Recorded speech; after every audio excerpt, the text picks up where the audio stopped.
Atlantic seaboard, one fine morning in 1943, an imposing force of American naval air power proceeds to an important rendezvous. This force is the aircraft complement of a new carrier: fighters, dive bombers, torpedo bombers. With the air group commander leading everyone, they're flying out to sea to join the ship which will be their floating home and fighting base. He is one of many carriers which the American people have built since Pearl Harbor to destroy the enemy in his own part of the world, far away. And there now is our base, powerful and serene.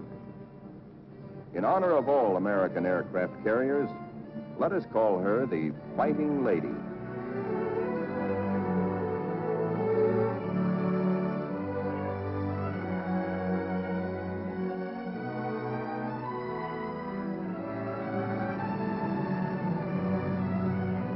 Against a good solid wind with their tail hooks down, our planes come into the broad flight deck of their new home.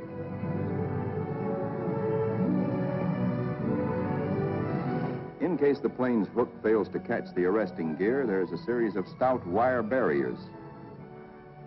Number one man on the flight deck just now is the LSO, the landing signal officer, always a flyer himself. Like all aviators, he'd much rather be flying. Come on in and sit down. The plane is out of the groove and he waves it off. Come around another time, pilot, and we'll take you aboard.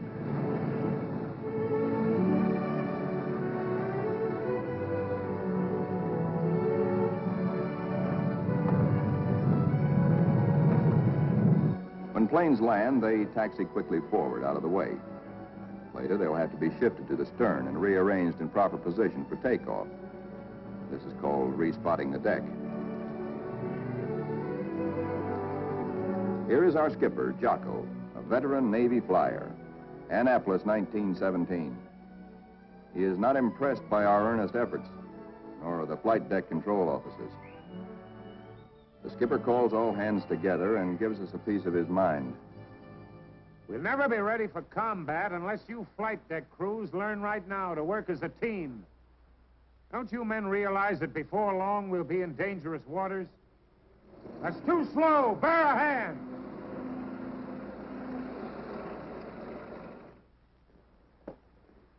Watch out. Keep that wing clear. Get it over to starboard. Way over to starboard. Come on, get the lead out of your pants. Now, this is the way your deck should look when you're ready for action. Our ship, our Fighting Lady, is enormous, wonderful, and strange to us. From stem to stern, the entire ship is a honeycomb of watertight and flame-proof compartments. Far below the waterline are engine rooms, fire rooms, fuel tanks, and magazines packed with enough assorted high explosive to blow us all to kingdom come. The hangar deck is like a gigantic tunnel, nearly 2 city blocks long and wide enough to house 4 freight trains abreast.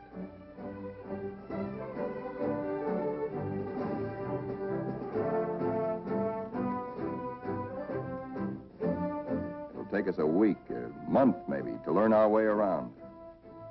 These new surroundings are as mysterious to us as they are cold and impersonal. Our Fighting Lady is like a huge floating cave, noisy and uncomfortable.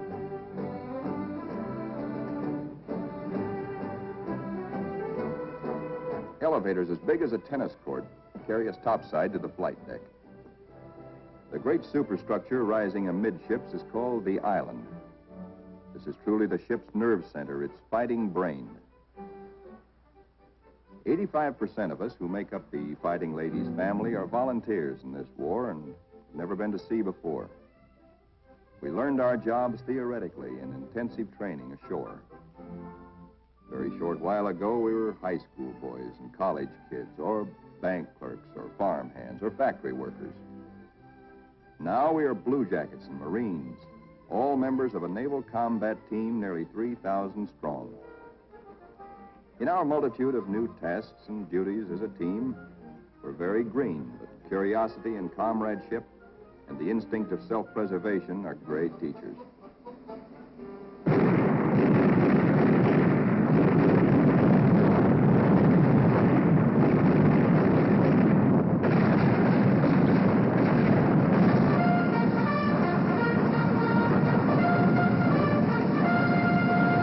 Some of us have to master the delicate and complicated instruments which control the fire of our 5-inch batteries, the guns that must defend the fighting lady when enemy dive bombers and torpedo planes attack.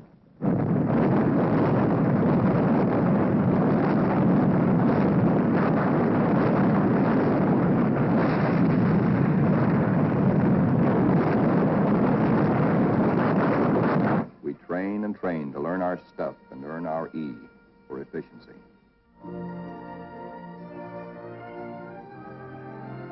The Fighting Lady's destination is still a closely guarded secret.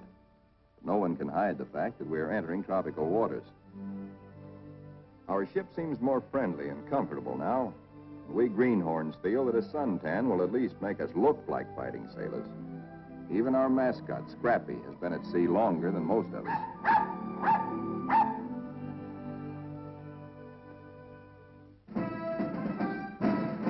Some of the mystery that has been hanging over us is lifted when we enter the Panama Canal.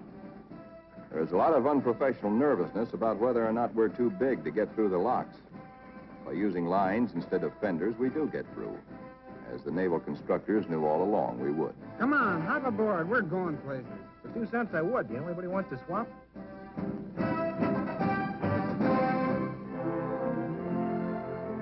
Now we stand out into the Pacific, and life aboard settles down into monotony. Here are our aircraft pilots, officers all. Ship's company call them the glamour boys. They are the men who fly and fight our planes. All the efforts of all the rest of us are concentrated on putting these people into the air and getting them back again. Most of us are hiding a certain amount of nervousness and anxiety, for many of us are Johnny-come-latelys, reserve officers who only recently learned to fly at Corpus Christi and Jacksonville. Others among us are specialists who trained at Quonset Point, Rhode Island. Reserves are called by the regulars, in a friendly way, 90-day wonders. In return, the Annapolis regulars are called the trade school boys. But whether Quonset or Annapolis, all are bound together in the fraternity, the close fellowship of Navy men.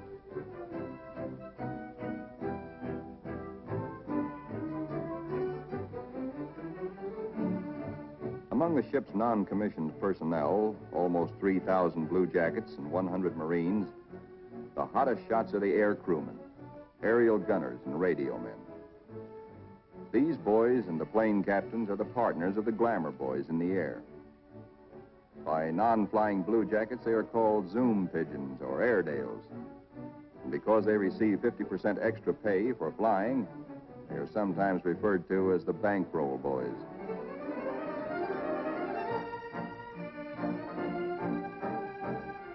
Everybody aboard ship backs up the flying group. This requires the efforts of all manner of people. Many of the jobs are far from glamorous. All the little tasks and services you find along Main Street must be performed by some members of our carrier's crew. For though the Fighting Lady is a powerful ship of war, she is also a sizable American community, whose population must be supplied with all the necessities and some of the comforts of home. Doc Sorensen, the pharmacist's mate, is just like a village druggist. And next door is our hospital called Sick Bay. It has only a few patients now, but soon it is to be filled with our wounded. Men like these who perform the humble jobs that make life aboard a fighting carrier more bearable, the barbers and the cobblers, are seldom mentioned in communiques. They all have a place in our fighting team. Weeks pass. Now we are far out into the Pacific, which is a very considerable body of water. Monotony shuts down on us between our duties. Guessing where we're bound is still our chief pastime. Will we put into Pearl? Are we going to Iron Bottom Bay? Or maybe even to the Aleutians? All such gossip and rumor are called scuttlebutt or drinking fountain conversation.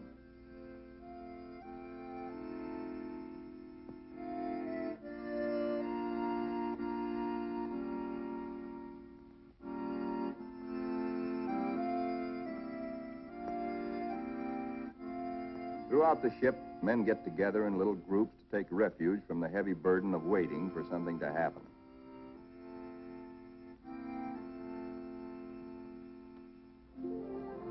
And then one day, out of nowhere, comes a fast fleet tanker, and we're refueled at sea. This tells us something. This tells us that we are not going to Pearl or any other land base for a long, long time.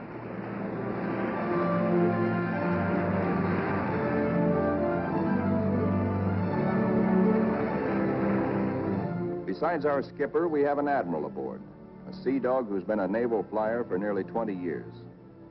Until now, only these officers have known where we are to go. But now Jocko, our captain, confers with the air group commander and reveals the plan. The Fighting Lady has been ordered to make a strike. She will pass through waters where no carrier task force has ventured since the bloody Battle of Midway. Remember, this is 1943, long before we took the Marshall Islands. Weather studies are made, and though this is a daily routine, somehow the whole ship senses that something is about to happen. Even before the news is broadcast to all of us, there's a new tension and atmosphere of expectancy. And then we are told we have traveled more than 7,000 miles from Panama, so that tomorrow, August 30th, 1943, we can strike the Jap base at Marcus Island, deep within the enemy's ring of defenses.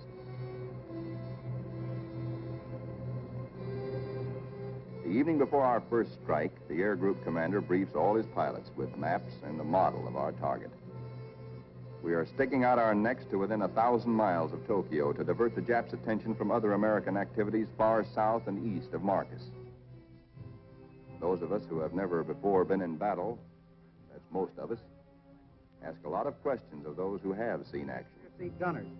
Don't break off until you're practically on the same course and right astern of the enemy. Then push over fast.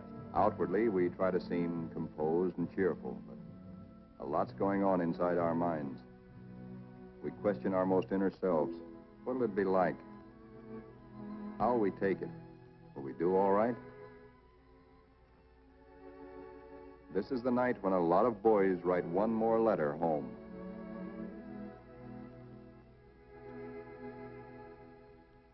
Among those playing acey-deucey in the wardroom is a chubby 23-year-old from Eureka Springs, Arkansas, Lieutenant E.T. Stover, nicknamed Smokey. That's he sitting on the far right. Having flown 50 missions at Guadalcanal, Smokey has been ordered to take a rest. He'd much rather be flying. Before dark on the eve of battle, our planes are loaded with bombs and gas. So that each plane will be in its precise position for a speedy takeoff, we spot and respot our deck.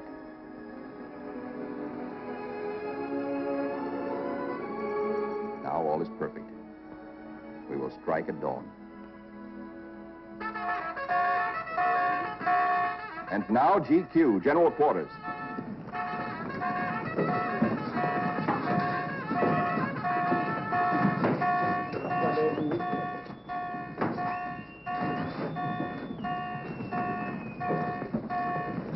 Every man on the ship goes to his battle station, his special place on the fighting team. George, the barber, will pass ammunition. Leo, the baker, will be a sky lookout. Frank, the tailor, is assigned to a first aid station. Pilots are in their ready rooms. Each squadron, fighter, bomber, torpedo bomber, assemble separately. Flyers get into their flight gear and receive last-minute data and instructions.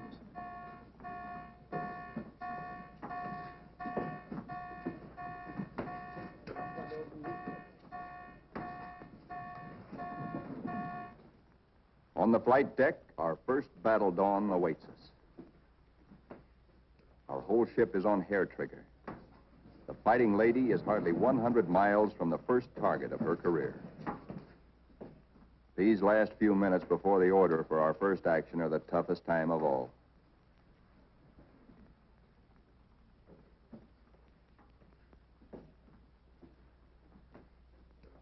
A wise man once said, "War is mostly waiting." We learn now what that can mean. At last the word comes. Pilots, man your plane. Ready room 3, roger. Pilots, man your planes.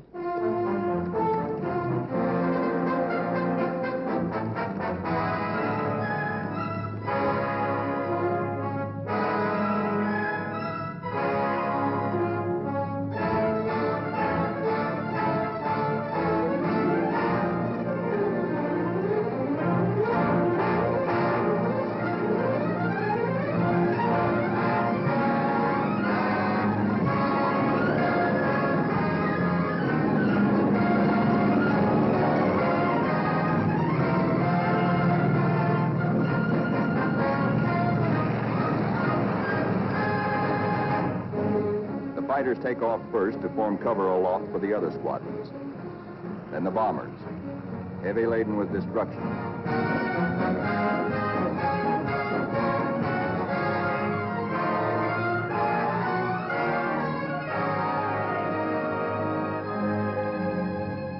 The sun has risen now, and our escorts are alert for enemy submarines. But the Fighting Lady steams boldly toward our target to lessen the distance for our planes when they return.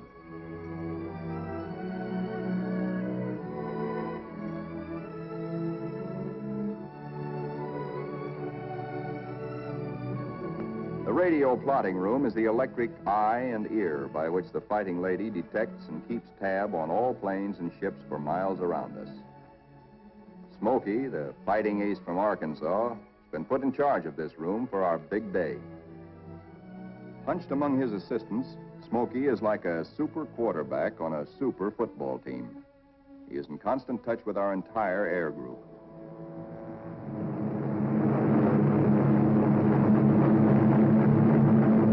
As our first fighters race in toward Marcus Island, they stay low, hoping to escape detection by the enemy's radar. Then they climb suddenly and dive. A surprise strafing attack on the enemy's airstrips. These red balls floating up at us so lazily are anti-aircraft fire. There is 3 times as much of it coming up at us as we can see, because only 1 shell in 3 is a tracer. What look like fiery pollywogs are tracers from our own wing guns. The Approx is much heavier than expected, but through it we go to knock out enemy bombers on the ground.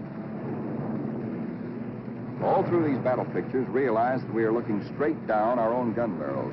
These pictures are taken automatically by the same mechanism that operates the guns. Pictures even shake with the gun's recoil. Our eye is now the very eye of our fighting airplane.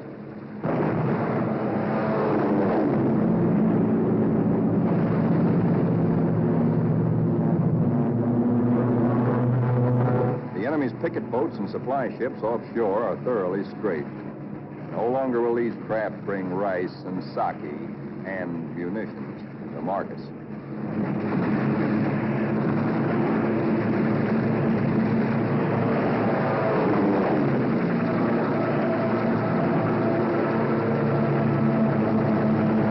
Our bombers, flying higher, see the island beginning to burn. A moment ago, it looked like a little jade trinket in a cobalt sea.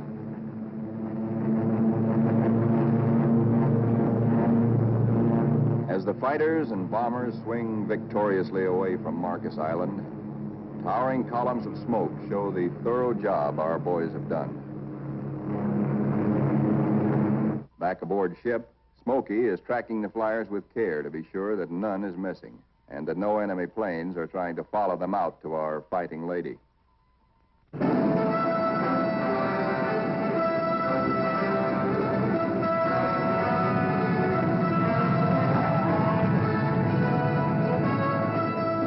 As our planes come aboard, there begins an operation almost as exciting as the attack itself. A ballet after battle, with the plane directors as dancing masters. The whirling propellers fill this scene with danger, but now our crews are trained and adept.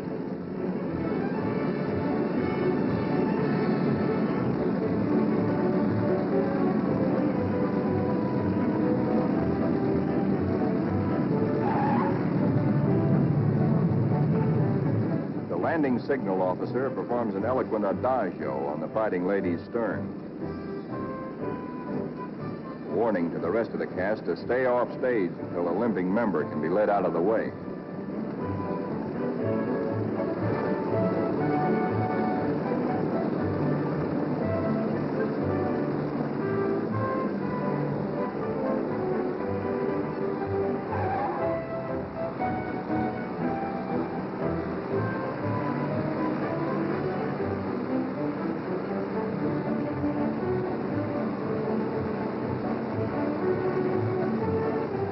pilots go below to report to their combat intelligence officers. They have hot news, good news.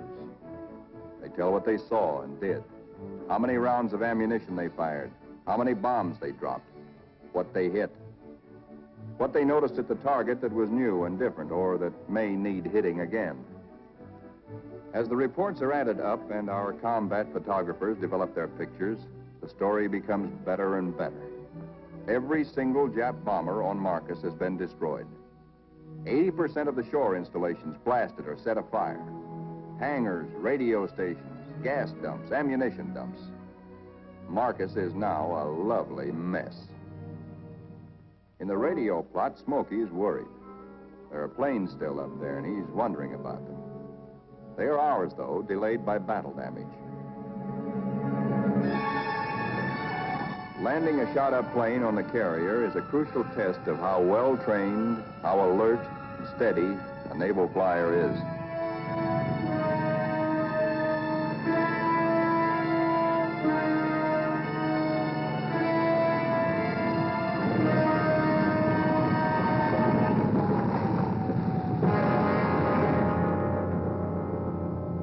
The Fighting Lady now has met her enemy. In the wardroom, the pilots who this morning felt new and nervous now talk like veterans. We have been baptized by fire and have survived nicely. We of the Fighting Lady are growing up.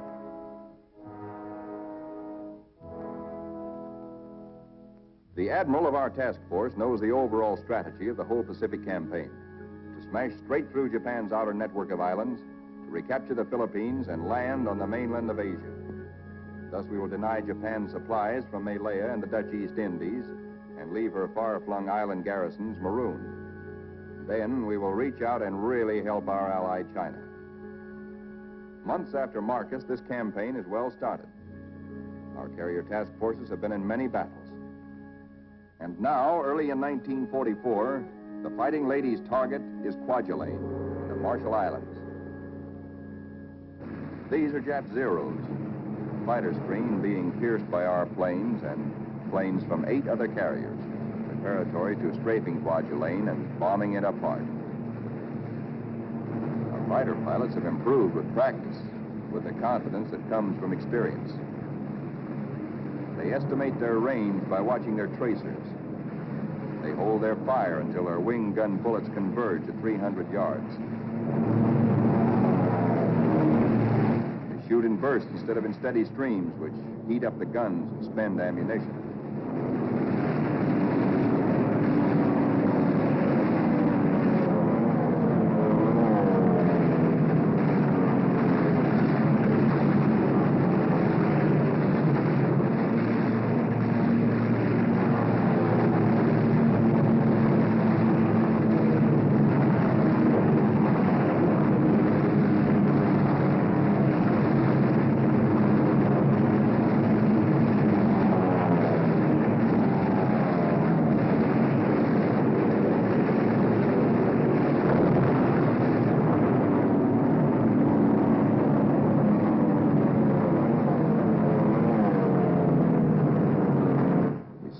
Kwajalein burning, very satisfactory.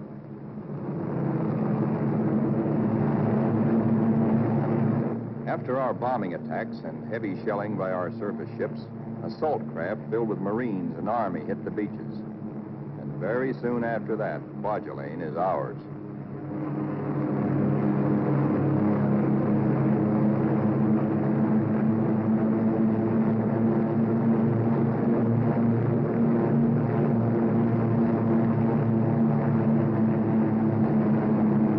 Right after Kwajalein, word comes to our admiral that at Truk, Japan's huge and secret naval fortress 1,400 miles to the west, there apparently are some heavy units of the Japanese battle fleet. Perhaps we can surprise them. Again, the Fighting Ladies squadron and squadrons from other carriers take off for combat. A lot of mouths are dry at the thought that our target is mighty Truk. The rear seat gunners look back at the Fighting Lady, wondering when and if they will ever return to her.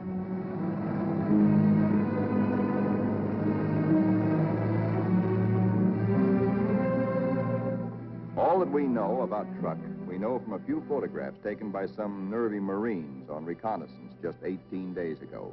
We hear that it is a complex of heavily fortified islands surrounded by airstrips, with naval anchorages at certain spots among the islands. For the next 2 days, more than 1,000 of our carrier-based planes are going to sweep in on truck in relays. The planes appear to float gently off our bow. Actually, their airspeed is a good 70 knots. Diving in on truck, we again turn on our guns and their synchronized cameras. Truck's defenders are aloft and we smack them hard.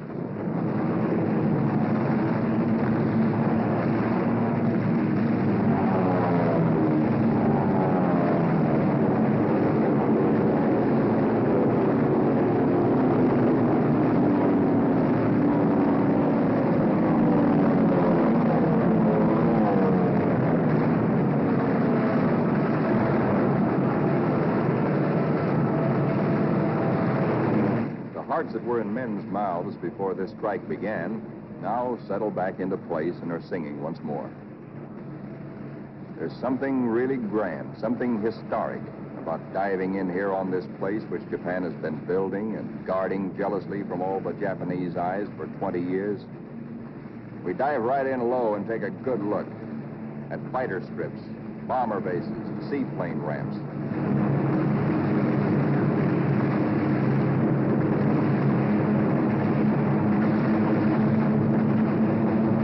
In an almost vertical dive, the pilot may black out or go blind for a moment when he pulls up and out at the bottom.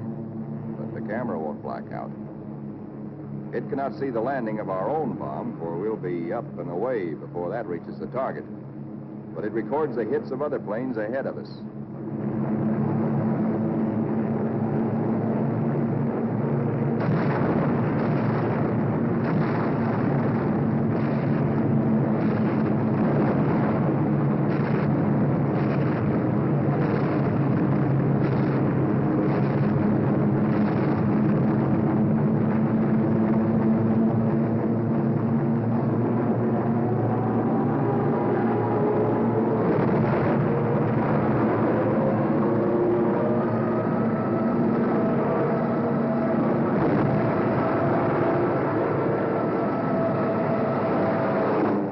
To find the Jap fleet here, but most of it's gone.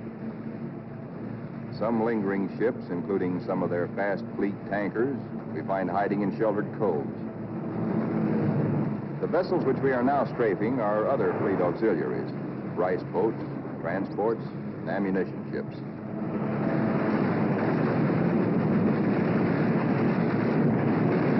With bursts of 50 caliber incendiaries and armor-piercing slugs, we set them on fire, rip them open, often wide enough to sink.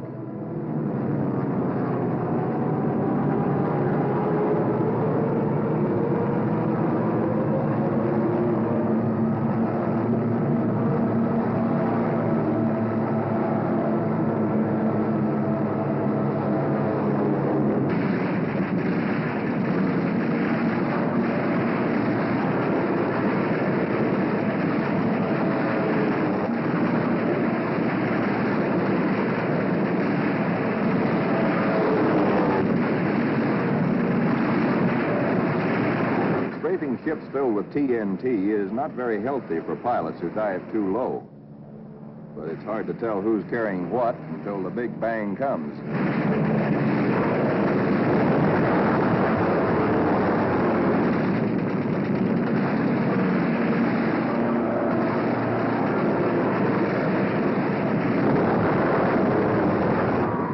Returning to the deck at 130 miles an hour with a flap shot away, all a pilot can hope to save is his own skin.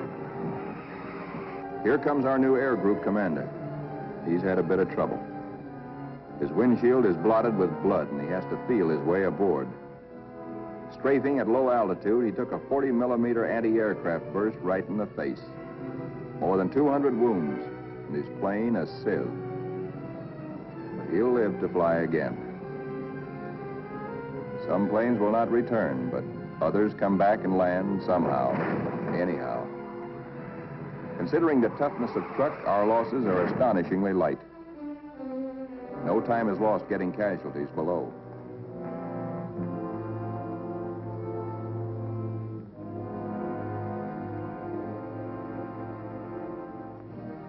It's a long way from Truk to our secret rendezvous in the Marshall Islands. Someday it can be told just where this is. Actually, it is a magnificent new fleet anchorage, an advanced naval base, which we have taken from the Japs and made secure. Now, for the first time, we, who have been operating as separate, relatively small task forces, see assembled the enormous mass of naval power. Over 1 million tons of American fighting steel. New carriers, new battleships, new cruisers and fleet auxiliaries in an amount which Japan could never conceive, let alone produce.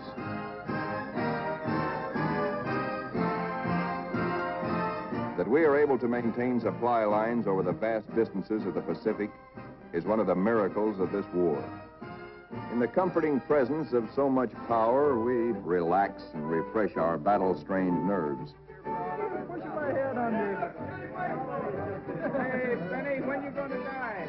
Who taught you to swim, hey?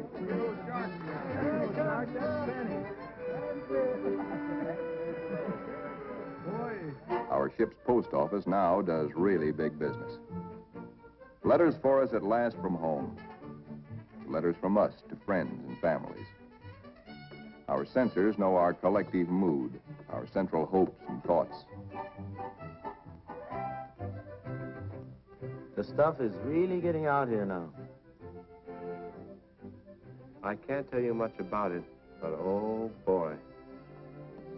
And the more we get, well, the sooner I'll be seeing you. All hands are called together. Our old skipper, Jocko, has been promoted admiral. Our new one's name is Dixie. Men, as soon as I finish talking, we are getting underway. Our fighting lady is now part of what is designated Task Force 58. As you know, our final destination is a place called Tokyo. We'll have to fight hard to get there, but when we drop our hook at Yokohama, I'm going to throw a party. All hands are cordially invited.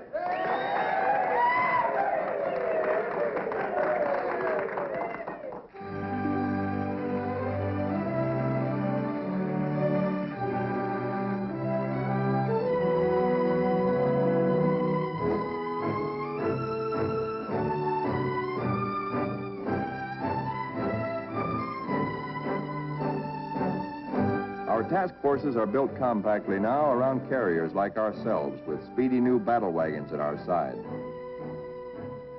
A carrier skipper never leaves the bridge at sea, because carriers and their planes are the first to strike the enemy or to be struck by him. Our aircraft pilots are constantly on call, for despite the mass of power spread out around us, these are still dangerous waters. Our pilots know this all too well, but it doesn't worry them now, for they're seasoned. They know how. There are a lot of new faces among us, but most of these men, too, have been in action. At places like Hollandia, Millie, Joliet, Palau, Rabaul, Wake, Meloilap. Our rear seat gunners and radio men are old hands now. Some of their faces are different, too, because there have been replacements. A lot of them have been made commissioned officers. There's a saying in the Navy that you never learn to love a carrier until she gets hurt. Well, perhaps we don't really love our fighting lady, but we've become mighty fond of her and almost comfortable, almost at home.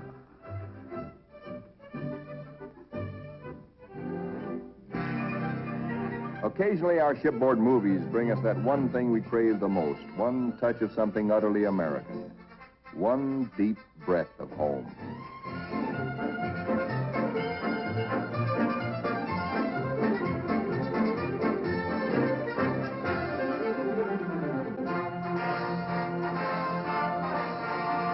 Like Jocko, our new skipper, Dixie, is an old hell-diving Navy pilot.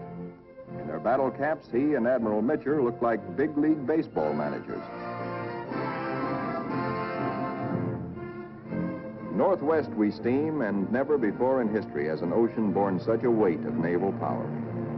Not a Jutland, not a Japan's proud boast, Tsushima, was there anywhere near the force with which we now assert that this is our ocean. This is our air.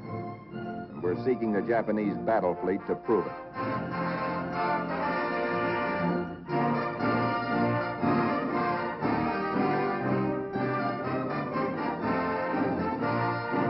With our cruisers and our biggest new battle wagons present, we are strong enough to hope, really to hope, that we may provoke the Japanese fleet into accepting a fight.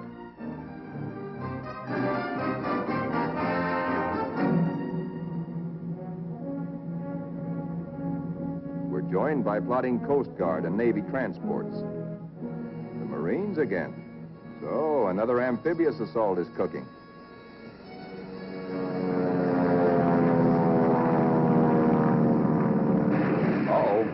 Our patrols have spotted an enemy search plane and are after her. She's a big bird. A 20-ton, four-motored Kawanishi seaplane, the kind we call Emily's.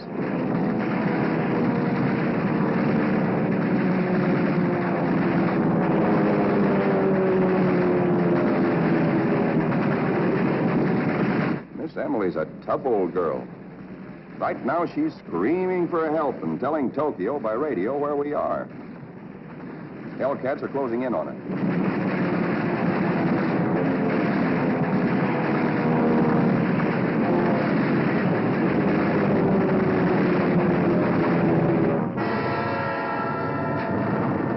So long, Emily.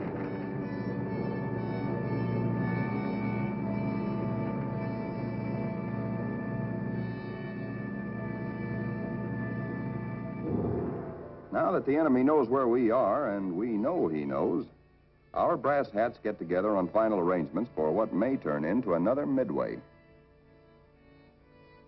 Our objective, first of many in our drive through to the Philippines and China, will be the Marianas. In battles just ahead of us, we are to make good use of a multitude of weapons, special devices, and techniques which have been evolved through the 30 years since the U.S. Navy first took to the air.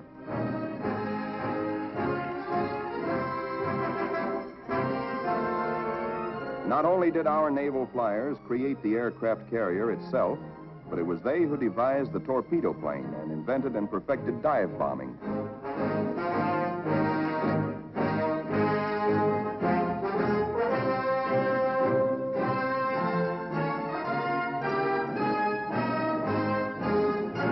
Disposed about our flight decks so that planes can be quickly armed are all manner of death-dealing objects.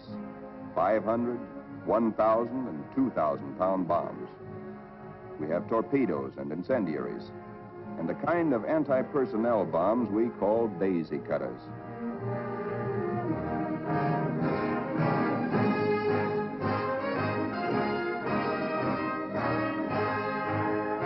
Some of our bombs are armor-piercing, some for fragmentation. Others have delayed action fuses to prolong the effect of our bombardment for hours after we have delivered it. Here are the new rockets, which pack the same wallop as a 3-inch shell. They weigh little, and because there isn't much recoil, they can be fired from planes. On the eve of battle, we are told to scrub up to lessen the danger of infection in case we're wounded.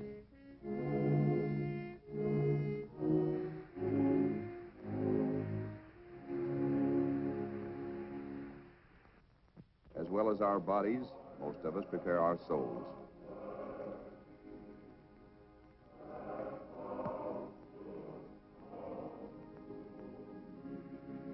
Always on the eve of battle, divine services are held in relays, so that every one of our fighting ladies' 3,000 sons has a chance to attend.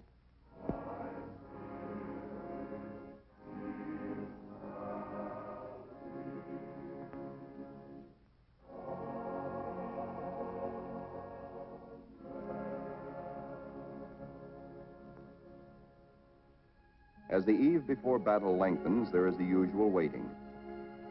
Again, we're reminded that war is mostly waiting.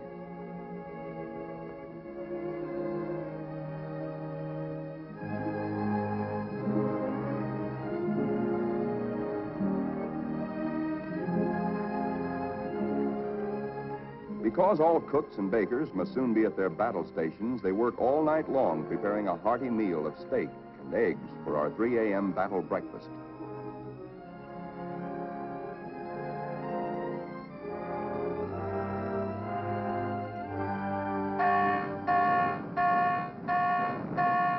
We are being attacked.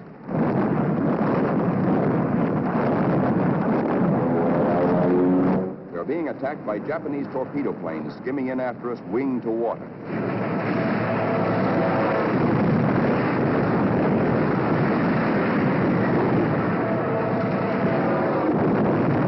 All they want is one hit on our flight deck.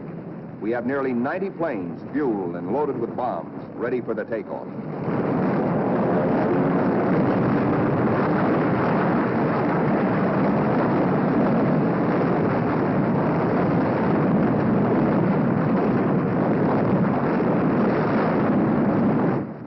Patch of flame is a burning Jap.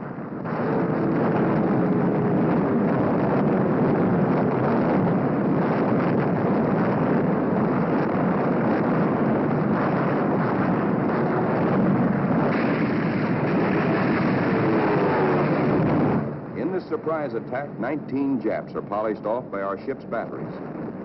Not a single carrier is hit. We have been fortunate. So now commences another major moment in the fighting lady's career. Flight quarters sounds. In this modern warfare, the young plane captains are to their pilots what squires were to armored knights of old. In this operation, typical of many more to come, a lot of other fighting ladies will be involved. And nearly 2,000 carrier-based planes, all of them attacking in air groups like our own.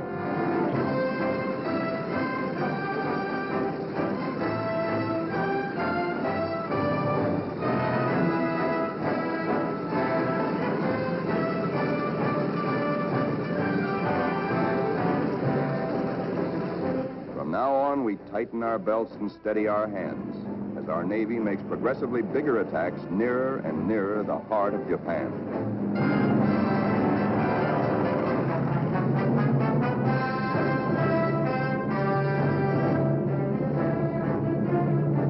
At his post and radio plot, tracking down enemy planes and cursing the luck that keeps him out of the air, Smokey chafes at being grounded on a day like this, especially when targets are juicy ones. All the Jap air bases and military installations in the Marianas, and a special prize package, Guam, the island which we did not fortify, but the Japs did. Now comes word that the Japs have sent strong air reinforcements to Tinian, which flanks Guam. Again, our synchronized cameras record, as no human eye and memory could record, just what our guns and bombs do to the enemy. These pictures enable our air combat intelligence officers to assess the damage as we swoop down upon Tinian.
While our planes return for more fuel and ammunition, the surface vessels take over.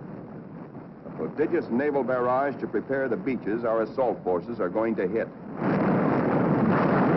Not only our newest, but some of our oldest and proudest battleships are here. The Colorado, the Tennessee, and the USS Pennsylvania, flagship of World War I.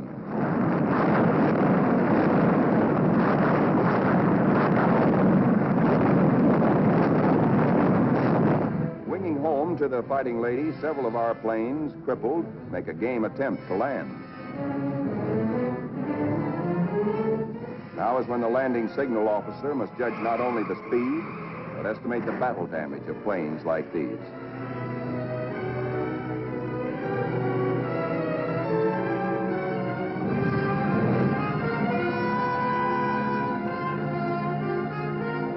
And flight deck emergency crews, firefighters, rescue details, and medical corpsmen exhibit almost incredible courage.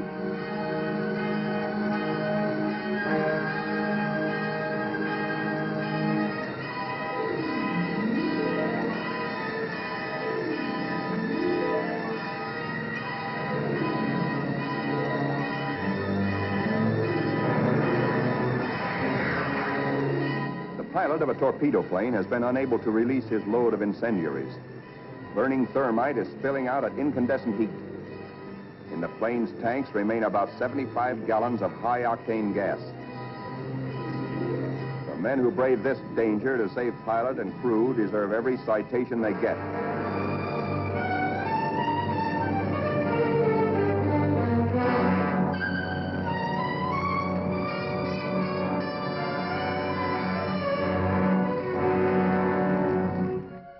In the ready rooms, intelligence officers question battle-weary pilots.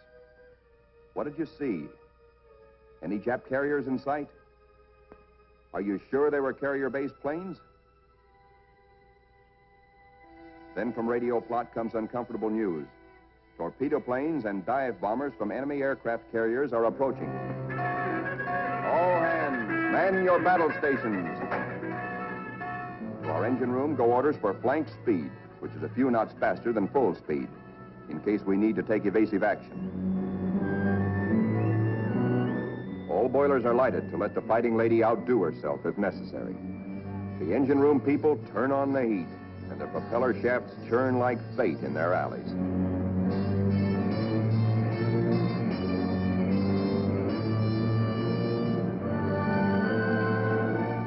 The Fighting Lady leaps through the sea on her guard.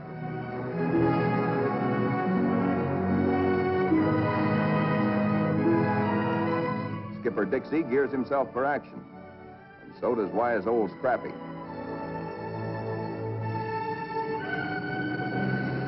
And now, here they come.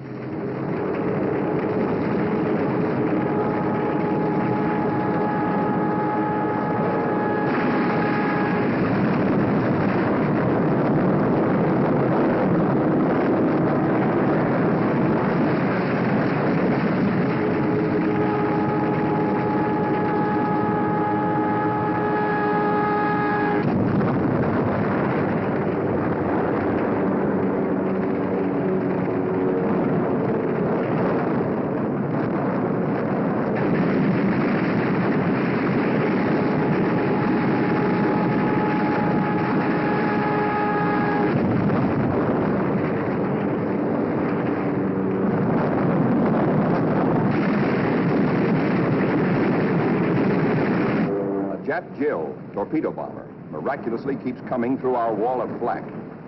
She's approaching us fast with a life that must be charmed. Our gunners throw everything they've got, but still she comes. If he ever releases that torpedo...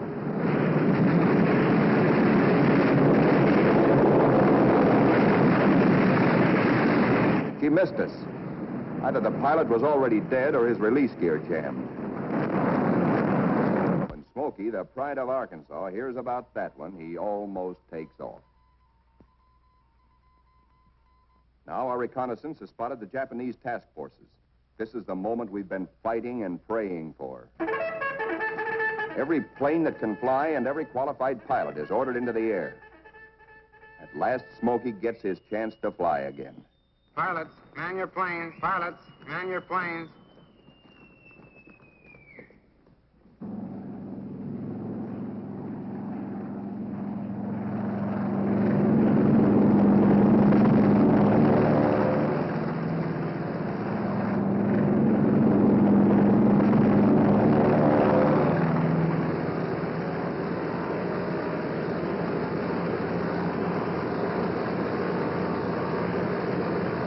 Philippine trade wind is tearing down our flight deck. Our planes strain forward to rise into it. Our entire air group thunders out behind the group commander.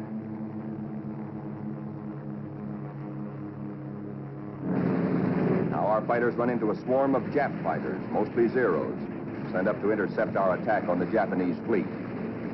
A mad aerial scramble begins, which the boys to this day still call the Marianas Turkey Shoot. 369 Jap planes are shot down in this single day, to our loss of 22. Japanese plane makers have sacrificed strength and firepower for agility. Their planes disintegrate quickly when you hit them. They have no armor plate, as ours have, nor are their gas tanks self-sealing.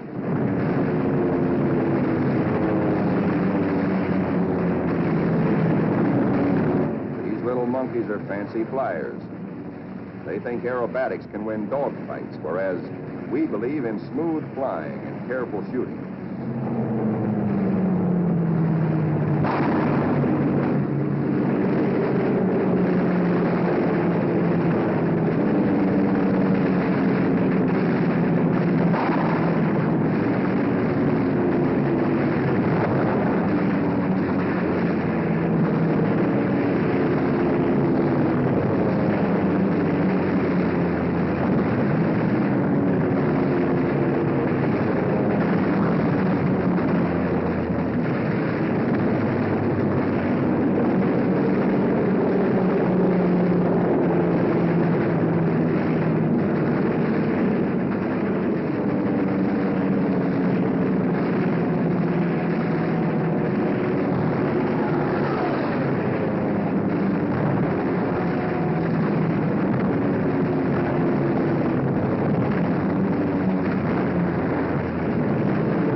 Now, at last, through a late afternoon haze from high altitude, our air combat group sights the Imperial Japanese battle fleet.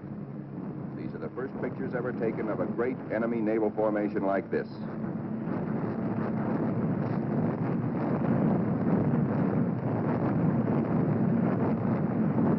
There it is, that Imperial fleet, crawling around below us in violent evasive action.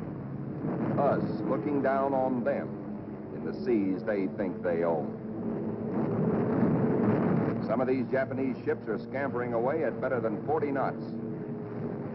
When you bore straight down on them, they twist, squirm.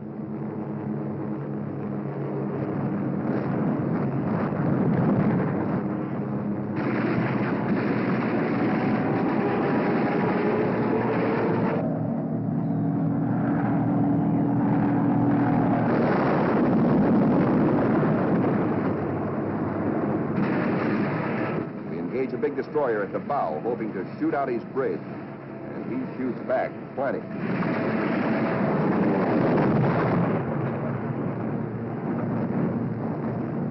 Let's go down after that cruiser. He answers us emphatically from the forward turret.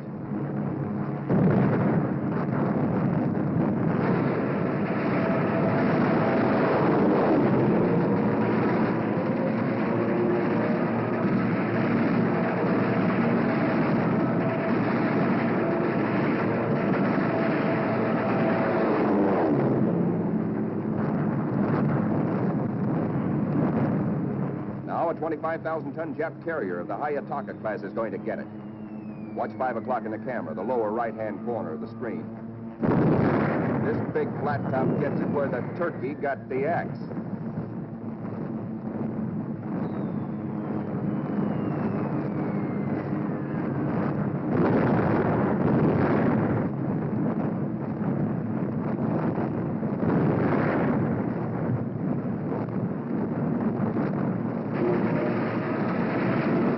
touch off some of these babies. Just watch this one. And now we come home from the Battle of the Philippine Sea. 17 Jap warships have been sunk or severely damaged. Several of our returning planes have been badly shot up. A dive bomber comes in out of gas.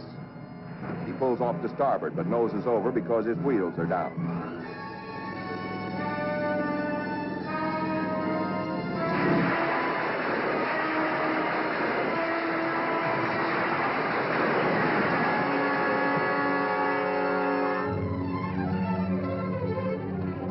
This pilot has 73 holes in his plane, and his leg almost shot away.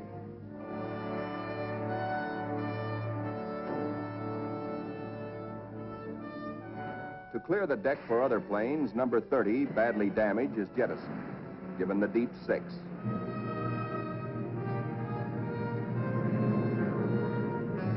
Watch carefully. This man's controls are all but shot away.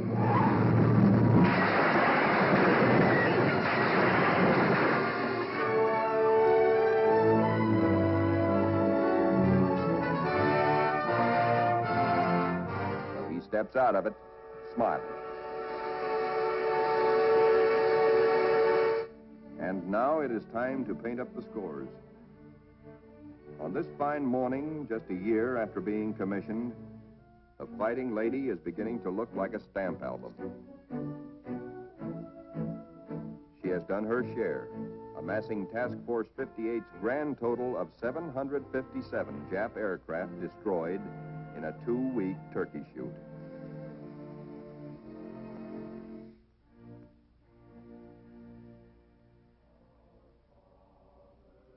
But there's another score to add up. Our own casualties. Quite a few faces are no longer with us on the Fighting Lady. Among them, Lieutenant Commander Upson, skipper of our torpedo squadron.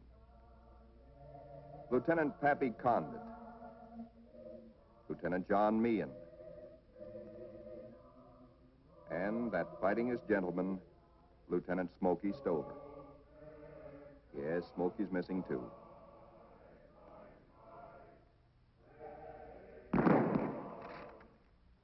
Salute them under their country's flag. For they were brave. They were gallant. Others will come forward to take their places. For the battles we have fought on the seas and in the sky are only the beginning. Still hungry for battle will steam our carrier. Serene, powerful, unafraid. She and her planes will come home again someday, God grant, but not until the bitter, glorious end. For she is, and we salute her, the Fighting Lady.